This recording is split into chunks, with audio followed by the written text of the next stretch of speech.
My youngest son has a diagnosis of autism spectrum disorder, high functioning autism, Asperger's syndrome, whatever names you prefer these days. And, when he was little, everyone thought he was just a behavior problem. He had so many different issues in school, in relationships. He threw temper tantrums. There were things he refused to eat. And, it was really, really difficult, as it is for most kids who receive those different types of diagnoses. It's difficult at the beginning to understand what could be the cause, what could be going on.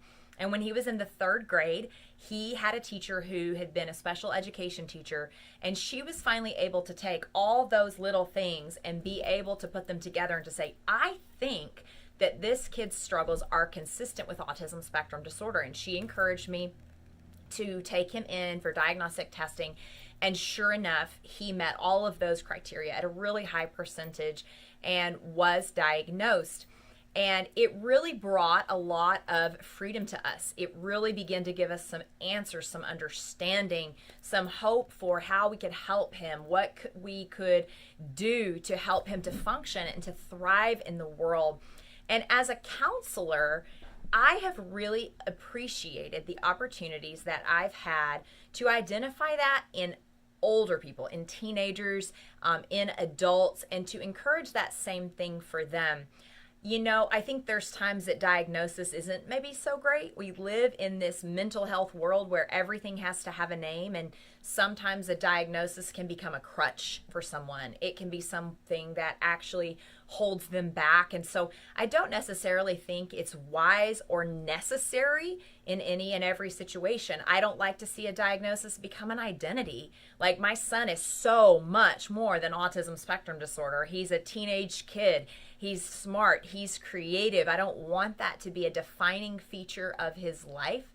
But in those cases where it might help, it might bring some understanding, that's when I would encourage someone to go ahead and to seek that out. I had a story of a man in his 60s that had a lot of issues with his wife, with his grown children, a lot of things that they complained about, relational struggles that were there. And throughout our counseling process, I was able to identify some of those features in him. And when he got diagnosis, it brought so much clarity and freedom. It brought so much understanding to his family, and it gave them some solutions. It gave them a platform to work off of in understanding how to better resolve future conflicts and even how to fix some of their past ones. Whenever that's been identified in teenagers or in young adults, it's brought them a sense of, oh my gosh, I'm not crazy. Maybe there is a name for what I'm struggling with. And when there's a name for it, the mystery is taken out of it. Some of the shame can be taken out of it. And in the cases of those young people, it really helped set them up to be able to thrive. So certainly use wisdom with that, but those would be some of the reasons to maybe seek diagnosis. So I want to talk a little bit about what you might be looking for when trying to ascertain if there's potential for autism in an adult, a teenager or an older adult. So the first thing would be black and white thinking. People on the spectrum tend to be really rigid in their thinking. Things can be all or nothing. Now, as with all the things I'm going to list here, this can be a personality trait. It can be it's kind of the way someone is wired, that they're wired toward black and white thinking.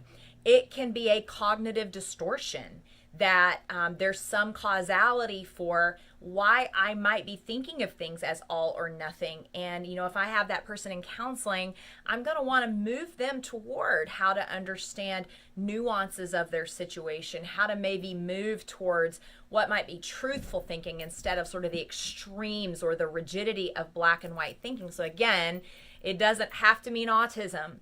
There can be a lot of things here, but that would be one marker. Second would be easily angered or anxious. Again, someone could be easily angered or anxious because of trauma, nature or nurture things in their life, sin patterns in their life. So that doesn't necessarily mean autism, but people on the spectrum tend to stay in a little bit more heightened state because of sensory issues. They are a little bit more easily overwhelmed. They have to work a little bit harder to maintain emotional regulation. And so that easily, triggered kind of place that could potentially be a sign of autism spectrum disorder. Sensory issues that I talked about, that could be a variety of things, from being really easily overwhelmed in a crowd, easily overwhelmed by loud noises. And again, that could be personality, that could be social anxiety. There could be other reasons for that, and yet it can also be something consistent with autism spectrum disorder. And sensory issues manifest in such a variety of ways. It's not just complaining about the tags in your clothing, although that certainly can happen. My son will only wear things that are super, super soft, so it's really hard to get him to wear anything remotely uncomfortable.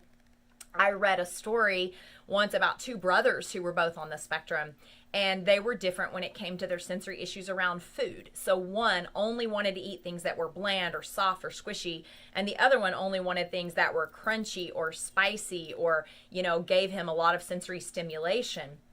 My son Titus is like that. He refuses to eat mashed potatoes. He will not eat yogurt. He wants things that are sour. He likes seafood. He wants things that are crunchy, that are flavorful. Those are the sensory things that he seeks after.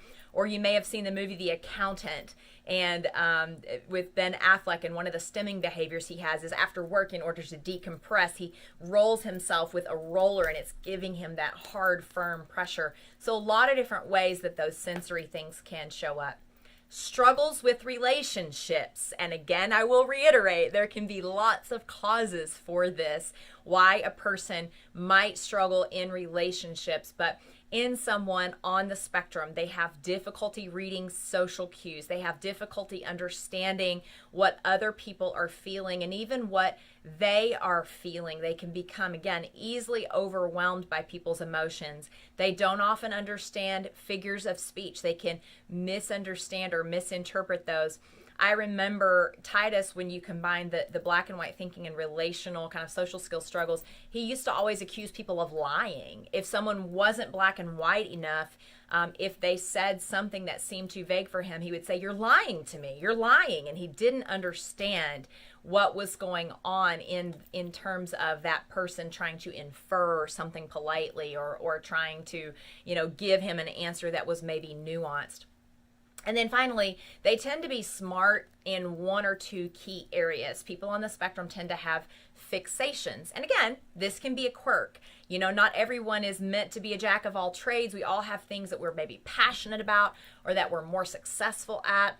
But people on the spectrum will tend to kind of fixate, and that's all they want to learn about or all they want to talk about. They'll have one or two kind of areas of expertise. And so those are just a handful. Of course, there can be many more. They're very individual with every person. But part of Autism Awareness Month is bringing awareness and helping people to understand what goes on inside of them, what goes on inside of their family members that might be on the spectrum. So this video was really just to serve as food for thought. If you or someone you love might fit into that category and might benefit from seeking diagnosis.